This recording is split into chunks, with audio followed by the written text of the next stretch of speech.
Zero trust is all about ensuring that we do not explicitly or implicitly trust a user, a server, or a workload when they're trying to access data or communicate with each other.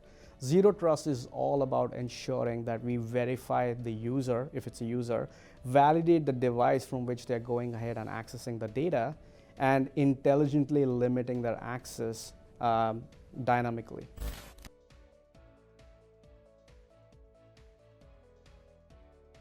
There's a lot we can do when users are careless with their passwords. For instance, we could actually leverage the power of single sign-on or SSO in order to ensure that whenever your users are trying to log into applications, they do so with a single identity. The other thing we can employ is the concept of multi-factor authentication. Multi-factor authentication is all about ensuring a high level of identity assurance. And what we mean by that really is ensuring that whenever a user is trying to access any applications or data, we make sure that the user is really who the user claims to be.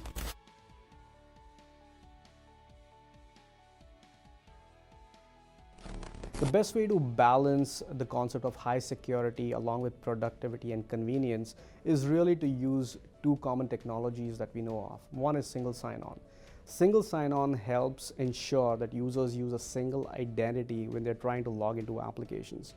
Not only does this provide additional security because users don't have to write down passwords on 50 different post-it notes for 50 different applications, but it also ensures that they're able to log in very quickly using that one single identity. So that actually improves the productivity, convenience, and the speed with which they get to their applications and data. The second thing that you can employ in order to really achieve this fine balance is use adaptive multi-factor authentication. The adaptive part really means that we do not prompt the user for a second factor every single time the user is trying to access data.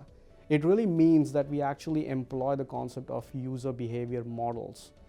Get smart about it, really understand what are the typical conditions under which users typically access critical and sensitive data, and only prompt the users for a second factor when the users deviate away from that typical behavior model.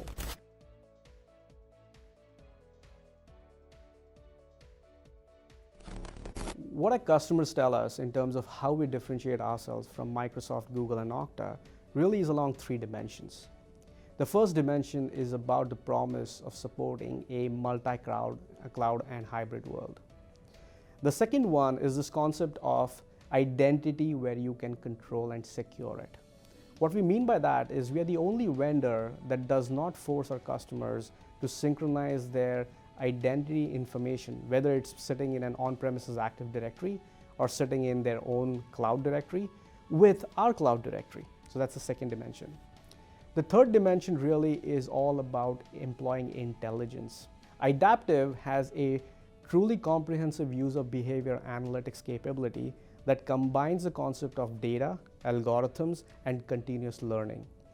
The data is important because we are able to collect a lot of user activity information and data that allows us to employ this rich data in our machine learning algorithms, where we are using unsupervised learning to come up with typical user behavior models. So these are the three dimensions along which Idaptive truly differentiates itself from Microsoft, Google, and Okta.